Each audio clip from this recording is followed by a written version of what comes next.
Ok, bueno, en mi grupo, que somos Roberto Mengíbar, Sofía Sequeira, Gustavo Soto y Angélica Vargas, vamos a exponer el tema de metalenguajes.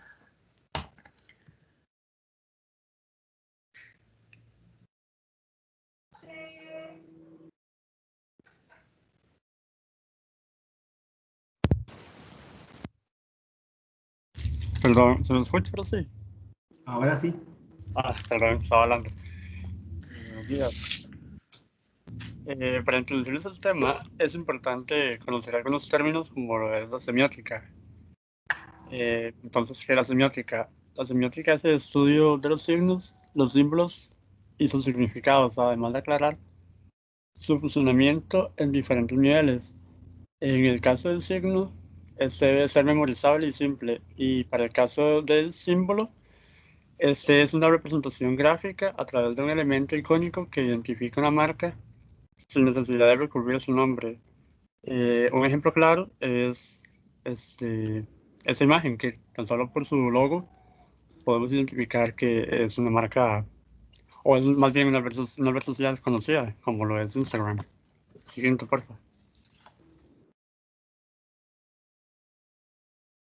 Para los significados, la codificación y la correcta decodificación depende del conocimiento de los participantes del significado de los signos involucrados en el proceso de comunicación. En la imagen vemos a una persona hablando quien hace como de emisor y a otro escuchando, siendo esta el receptor, además de haber otros componentes que bueno, explicaré mejor con el ejemplo. Siguiente, por favor. Bueno, como estudiantes y futuros arquitectos, sabemos que la forma de expresarnos es a través de diagramas, plantas, láminas, etcétera. En este ejemplo se muestra una lámina del Museo Maxi de Zaha Hadid. Entonces, bien, para explicar mejor el ejemplo, vamos a suponer como que ella está exponiendo frente a 100 personas. Siguiente, por favor. No, mentiras, mentiras, que sí. Bueno, entonces el emisor, el cual se define como la persona que comparte el mensaje, en este caso es Zaha Hadid, que es la arquitecta, da un mensaje. El mensaje que se define como la información que el emisor comunica, en este caso sería la información que es su presentación sobre el proyecto del museo. El canal que se define como el medio por el que se transmite es a través de la explicación oral y la representación visual de la lámina. Esa información llega a las personas que la escuchan. Ellos deben decodificar la información para entender el proyecto. Y esas personas juegan también el papel de receptores, ya que son quienes reciben el mensaje, para que por último la retroalimentación, la cual es la respuesta al emisor, sea esta ya la aprobación o la misma apropiación del espacio cuando esté construido. Siguiente, por favor. Otro ejemplo que es muy cotidiano es en la parada de bus, en la que nosotros hacemos como de emisor, dando un mensaje al chofer, que es como el mensaje de por favor pare, y lo hacemos a través de señales que el chofer entiende. El chofer en este caso es el receptor y decodifica el mensaje a través de las señales. Y la retroalimentación para este caso sería la respuesta a que él pare o bien nos ignore, digamos. Siguiente, por favor.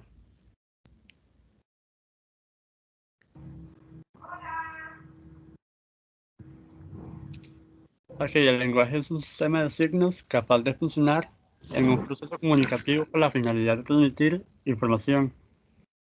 En esos proyectos aparecen, en esas imágenes aparecen dos proyectos de Bruno Sáñez.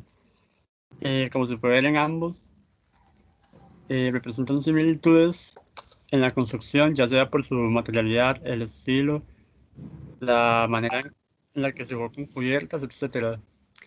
Esta relación se presenta debido a que el lenguaje arquitectónico lo desarrolla la misma persona. Siguiente, por favor. Lo mismo sucede con el estilo gótico, el cual su factor potenciador es la escala. Y tenemos como ejemplo la Catedral de Notre Dame como una referencia. En el estilo barroco, la jerarquía de fondos se ve llevada a un nivel mayor de lo normal. Y bueno, como referencia también tenemos la iglesia de la Campiña. Y por otro lado, en la arquitectura de Richard Meyers, viéndolo como, no tanto como un estilo, sino más bien como a una persona que adquiere un estilo, tenemos como referencia la iglesia de Jubileo. Y en este se encarga como de que la jerarquía siempre sea como preponderante y que sea de rápida lectura. Siguiente. Ok, aquí hay dos preguntas, digamos. Si ustedes ven esta imagen, ¿existe alguna referencia o interpretan el boceto? Siguiente, por favor. Probablemente pensaron en que era por la forma curva, que era el proyecto de Zaha Hadid. Y eso se da porque ya conocemos o tenemos algún referente de la arquitectura y conocemos el lenguaje que expresa ella con las curvas. Siguiente, por favor. Y bueno, para el estudio de semiótica se necesita el uso del lenguaje especial llamado metalenguaje.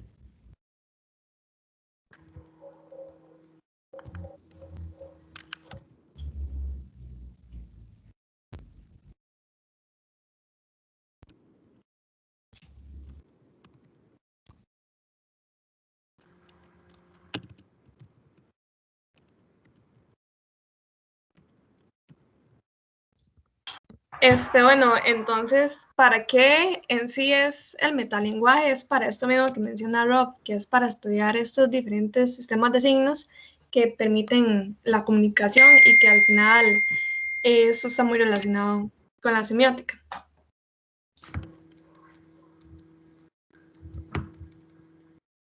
Ahora llegamos a la gran pregunta, ¿qué es el metalenguaje? Bueno, en la filosofía y en la lógica se define el metalenguaje como un lenguaje o el lenguaje que se utiliza para hablar de otro lenguaje, donde tenemos que el contenido explícito, es decir, el mensaje literal, puede ser o no el mensaje pretendido. Siguiente, por favor.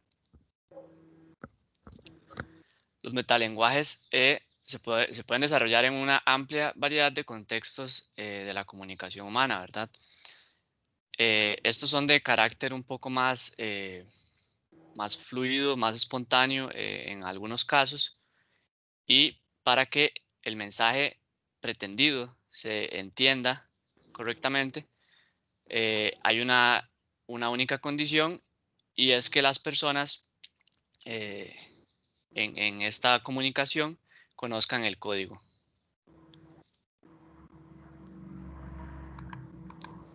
Ok, ahora vamos a hablar de lo que es el lenguaje objeto. En la definición decía que era un lenguaje que se utiliza para hablar de otro lenguaje. Ese lenguaje literal o explícito es el lenguaje objeto.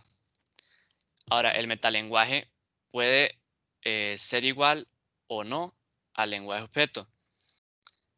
En este caso, tenemos dos ejemplos de cuando no es igual. Primero tenemos los lenguajes derivados, que son lenguajes que se producen en diferentes grupos sociales, por cultura, por amistad, yo qué sé, familiaridad.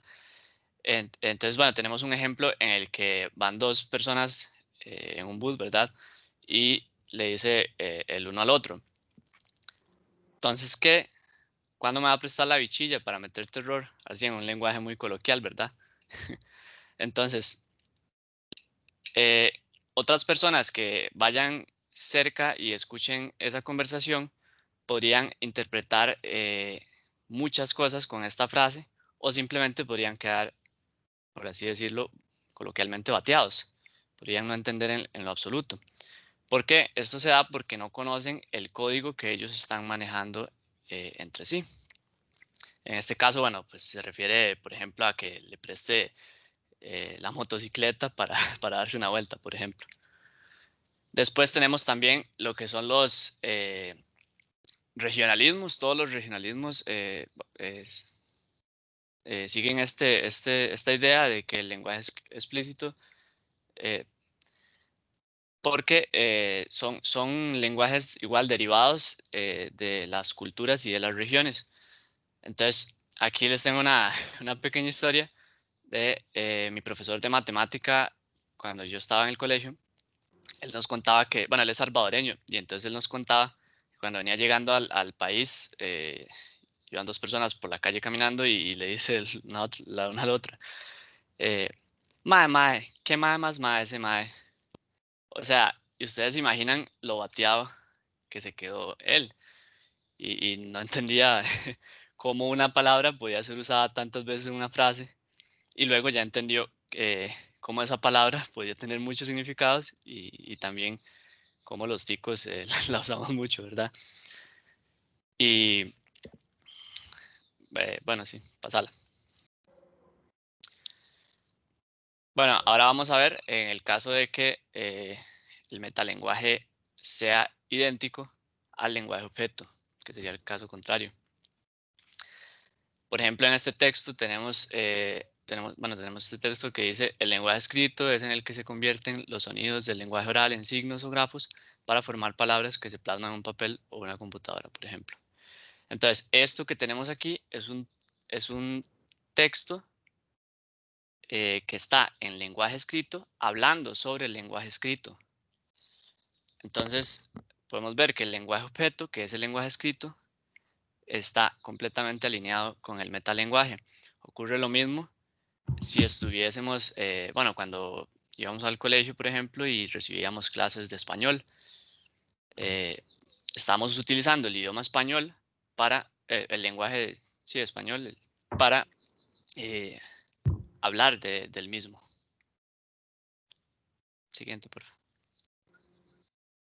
Ok, ahora, en los procesos de lectura y escritura se requieren de habilidades metalingüísticas. En el caso de porque, bueno, necesitamos transformar y relacionar esos grafos, digamos, esas que se explicó en la diapositiva anterior, esos símbolos o signos y interpretarlos en asociaciones a sonidos previamente establecidas, ¿verdad?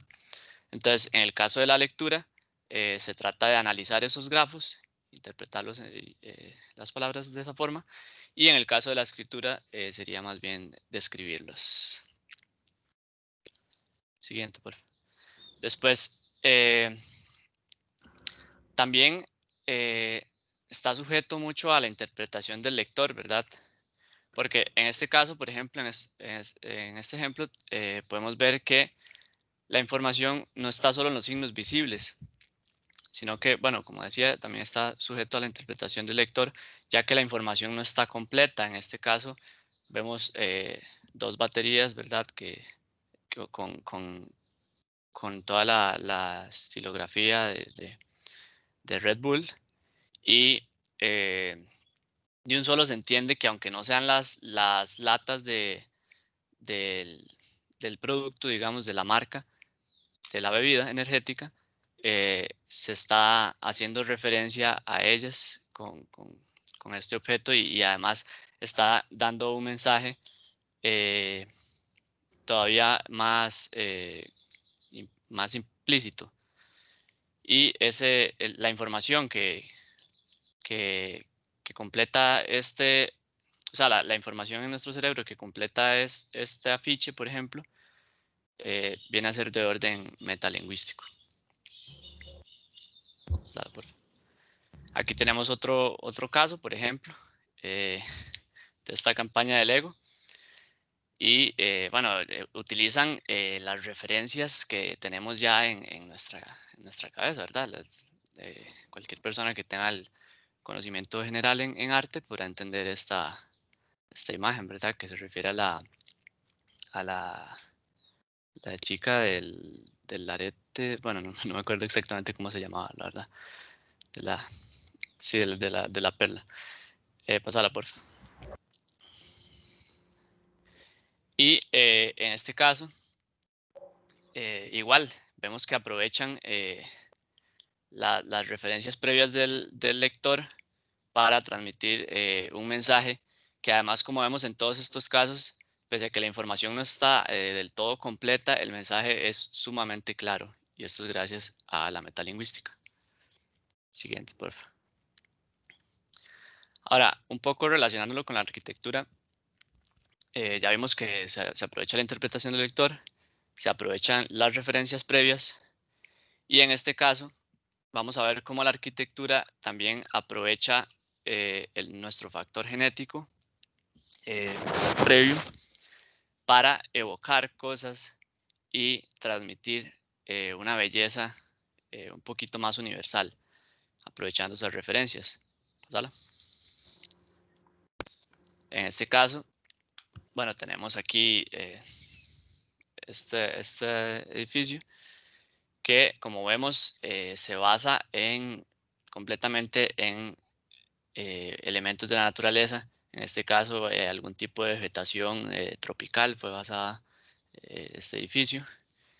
Y el mensaje pese a que no es literal, como decía el profe ahorita, se toma como referencia, se geometriza y se da esto que ya de por sí nos empieza a parecer bello.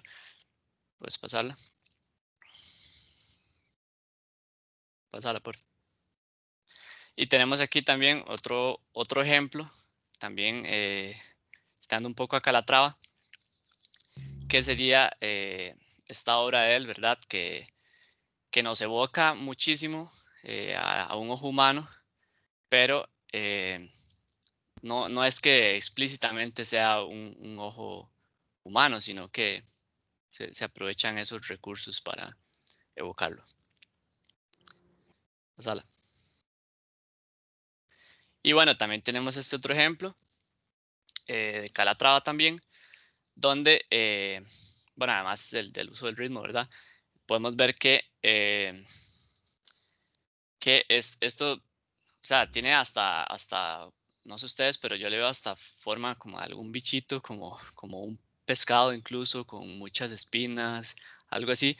Y de hecho, toda esta repetición de elementos que se ve al costado nos da la sensación, bueno, mucha gente dice que parecen costillas, que si parece, bueno, este tipo de elementos que ya tenemos asociados previos, ¿verdad? Pasala, por favor. Ahora, la lectura metalingüística, digamos, por así decirlo, también depende del contexto.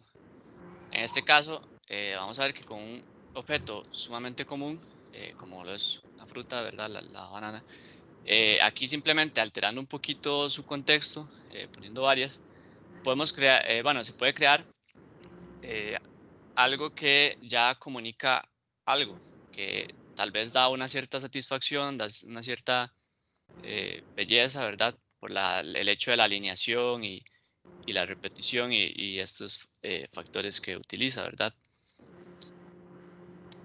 Ahora vamos a ver cómo este mismo objeto puede cambiar variando con su contexto. Pásala, por favor.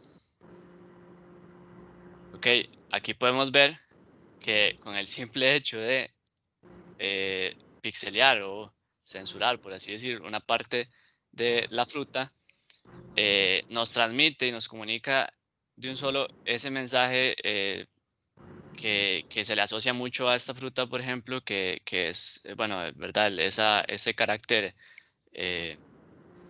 digamos que sexual tal vez, que es bastante fuerte en la cultura general. Pásalo, por favor. Aquí tenemos todo un contexto un poco más amplio, digamos, que tiene que ver con el arte, ¿verdad? Porque cualquier persona ve esto y no, o sea, que no entiende, que no haya pues sabido de esta, bueno, yo diría entre comillas obra, ¿verdad? Cada quien tendrá su opinión, ¿verdad? Al respecto de esto, pero se necesita la referencia previa, se necesita conocer el código para entender qué es lo que está pasando aquí, ¿verdad? Si no, no nos transmitiría mucho, uno diría, bueno, una banana pegada a la pared. No, no entenderíamos bien la controversia que hay detrás de esta obra. ¿Sala? Bueno, esto va muy de la mano con dos de los axiomas de la comunicación de Paul Watzlawick, que una está relacionada al contenido de la información y otra al código de empleado. Entonces, se puede jugar con estos factores para transmitir diferentes mensajes, inclusive con un mismo objeto o con elementos similares. Y bueno, esto lo va a explicar a continuación a más profundidad mi compañera Sofía.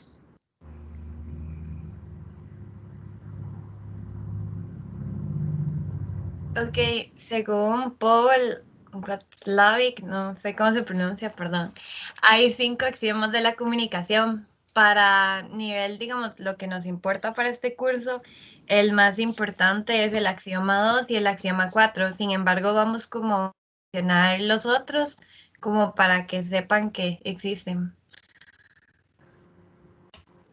El 1 es que es imposible no comunicarse. El 2, que este es uno de los importantes, es que toda comunicación tiene un aspecto de contenido y un aspecto relacional, tal es que el segundo califica al primero y es por ende una metacomunicación. Entonces, acá explicamos esto. Digamos, el aspecto de contenido va a ser lo que se llama aspecto referencial. Este va a ser el que va a transmitir la información. Como a forma de pregunta, podemos decir lo que fue el que dijo. Y entonces va a ser el contenido que da el mensaje.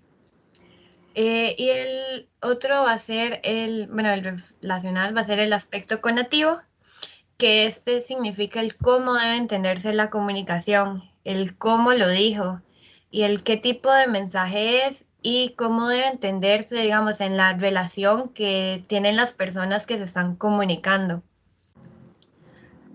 Para entenderlo, es mejor a través de ejemplos. Entonces, por ejemplo, en esta fotografía podemos ver el Teatro Nacional y es como lo que más nos impacta, digamos, o nos llama como la atención de esto, porque todo lo demás está como en un contexto muy habitual. La información referencial de la imagen, digamos, es esto de el contexto habitual.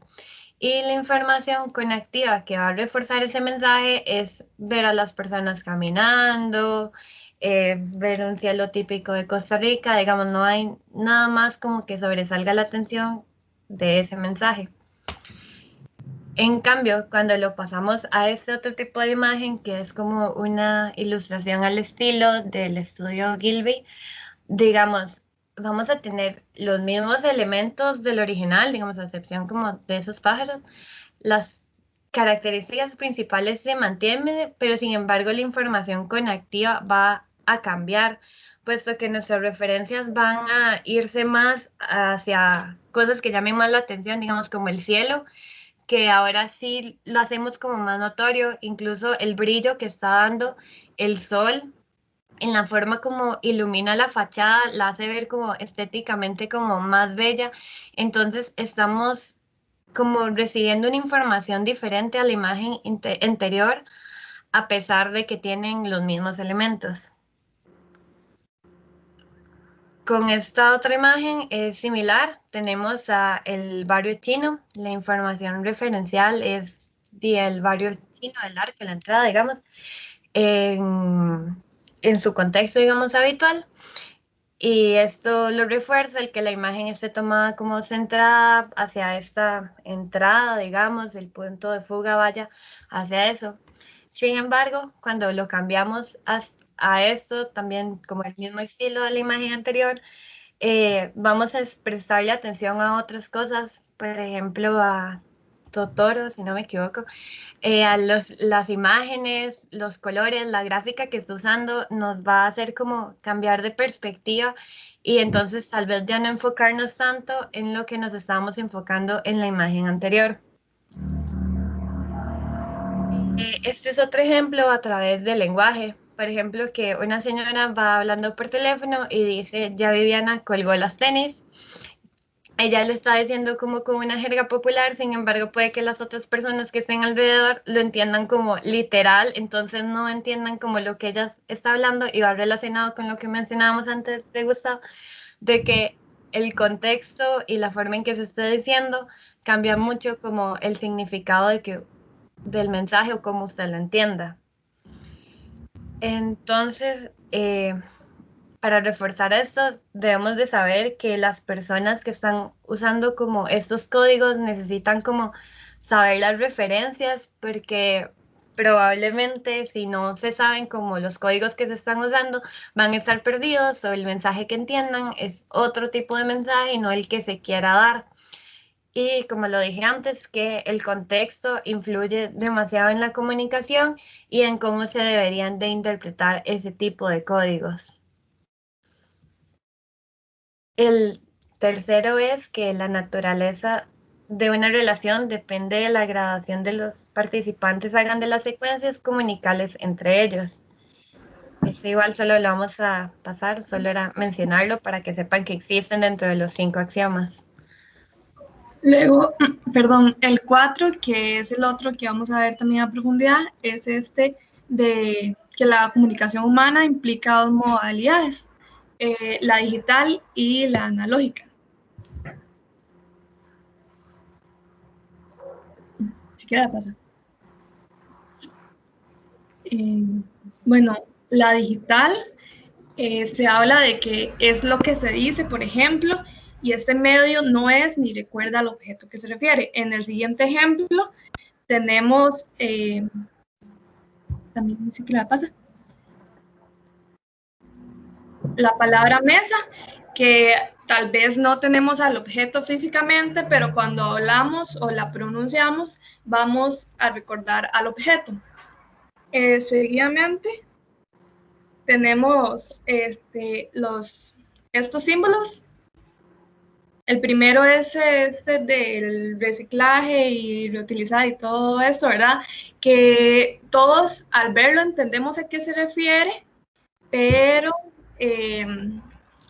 físicamente el objeto no dice eso. Y el segundo símbolo es el de, creo que es el de desechos. Ay, se me olvidó, antes lo tenía. Bueno, desechos tóxicos, creo que es. Bioinfección. Sí, y este símbolo tampoco recuerda físicamente a lo que se está hablando, pero también ya se sabe, digamos, qué es. Y también en la siguiente diapositiva tenemos la otra parte de la comunicación, que es la análoga, que es, se puede decir que es la manera en que se dice algo. Y cuando hablamos de cosas físicas, esta guarda un parecido al objeto que pretende representar. Entonces, por ejemplo, bueno, si alguien me pregunta que si soy, bueno, si quiere pasar.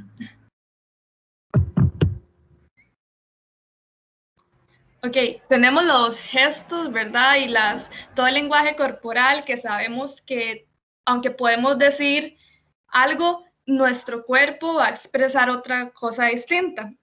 Entonces, en el siguiente ejemplo, tenemos una persona que pregunta, ¿en eso quedamos entonces? ¿Está bien? Y la otra persona responde, sí, está bien. Y aunque eso es lo que está diciendo, se entiende de sobremanera, gracias a que estamos viendo a esta persona, que no está bien, ¿verdad? Entonces, es algo que se da muy común o que se expresa muy común ahora en nuestra cultura con los memes, ¿verdad? ¿Sí que lo pasa? Seguro que no te molesta, no, todo bien. Todo esto es comunicación análoga, porque es lo que no se dice, pero que se está representando físicamente, pues. Y yo quería enseñarles un proyecto que se llama Archist, y lo que quiere representar es si algunos artistas hubieran sido arquitectos. Y el autor de este proyecto, que es arquitecto y diseñador gráfico, que se llama Federico Avina, hace una representación lúdica del lenguaje expresivo de estos 29 artistas, los que aparecen en las imágenes, y cómo hubieran sido los edificios si se hubieran interpretado, bueno, si cogiendo como extractos de obras artísticas de ellos y aplicándolos a la fachada de un edificio. Entonces, bueno, acá en la siguiente imagen tenemos varios de los ejemplos, son 29, no puse todos, pero en la siguiente diapositiva vamos a ver como algunos de los más famosillos. Y creo que todos conocemos o sabemos cuáles son las obras de Mondrian y tenemos una referencia bastante fuerte. Y el extracto que se coge es de esta pintura y bueno, pues se plantea de manera muy literal en la fachada de este supuesto edificio. Y asimismo tenemos con Malevich, con Salvador Dalí y con Andy Warhol, que lo que hace es esto, ¿verdad? Coger como las cuestiones que son más expresivas de la obra artística y las aplica en otro contexto. Más adelante les voy a enseñar un ejemplo ya aplicado como más en serio a nuestro ámbito y que tiene que ver con la estética. Y bueno, la siguiente diapositiva es como un resumen de lo que acabamos de ver, que es el contenido de información, que fue lo que planteó Sofía, que está el referencial y connotativo y el código empleado, que son estos que les acabo de explicar, digital y analógico. Y bueno, pongo esto como para que lo tengan más ordenado en su mente, tal vez. Y el último axioma de Paul es que los intercambios comunicacionales pueden ser tanto simétricos como complementarios.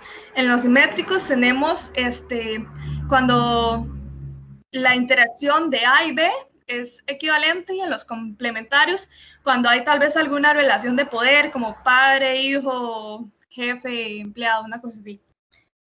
Y bueno, en la siguiente quiero tal vez como que alguien me responda qué es cuáles son los elementos que creo que son más representativos de este tipo de arquitectura, bueno, de este estilo. Entonces, no sé si alguien me quiere ayudar con eso.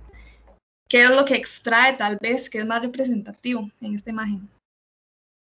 Y en general de la arquitectura gótica. De ahí, si quieres, yo le puedo decir que elementos repetitivos verticales y la utilización de la escala monumental para la arquitectura gótica. ¿Alguien más? Algo así que diga que es bastante representativo.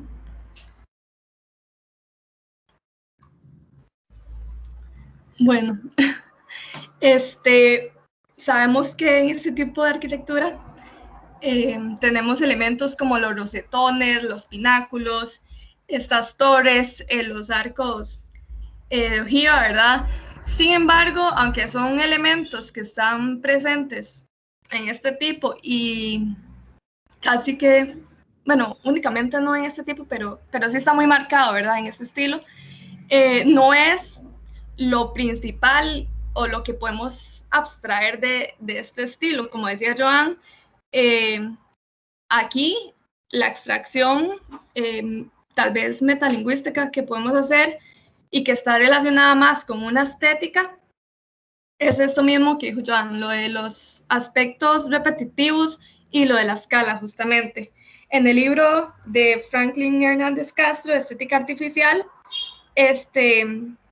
dice que el perjuicio de lo bello está guardado no en el típico no en el material típico del lenguaje, sino en las características de administración de la percepción, llámense en políticas de jerarquía, velocidad de lectura, programa de repetición. Entonces, aunque podemos extraer de este estilo elementos y vamos a saber que son propios de esta arquitectura, ¿verdad? Como lo hicimos con los ejemplos del lenguaje, lo de la mesa, sabemos que, o sea, hacemos una referencia directa. Cuando se refiere a estética hay que ir como un poco más profundo. Entonces, si quiere pasar la diapositiva. Acá tenemos una abstracción de eso que decía Joan, aplicado no visualmente, sí, o sea, esto no se parece en sí a lo que tenemos de idea de una iglesia gótica, sin embargo, sí hace alguna referencia porque extrajo lo principal de esto. En la siguiente, entonces Franklin Hernández dice que se puede reconstruir un prejuicio estético aún sin usar los elementos que la caracterizan, o pues los que son más obvios, ¿verdad? Y las jerarquías y programas repetitivos caracterizan el lenguaje independientemente de sus formas materiales o formas básicas. Y, bueno, dado esto que pudimos extraer lo principal y que es estético de este tipo de arquitectura, podemos asimismo pasarlo a otras áreas igualmente que tienen que ver con la estética, por ejemplo, el diseño del producto, el diseño gráfico. Y bueno, no sé si están viendo las sillas que hay en la diapositiva, es que no sé si es mi internet que no me permite verlo. Sí, se están viendo. Ah, ok, sí. Entonces, ya extrayendo esto, podemos pasarlo a otro tipo de objeto. Y bueno, en este libro de Franklin Hernández, que se llama Estética Artificial, plantea este ejemplo. Y a modo de conclusión, se tiene que el metalenguaje, que es esto que vimos, ¿verdad? La información transmitida por los signos y símbolos, ya sea referencial o connotativo, y de esta manera en cómo se estructura es la herramienta fundamental en el estudio de la semiótica.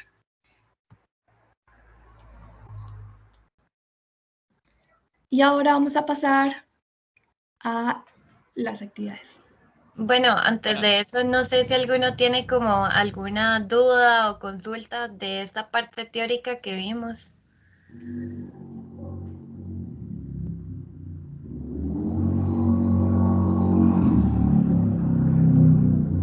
Todo parece indicar que Todo no. clarísimo. Ok.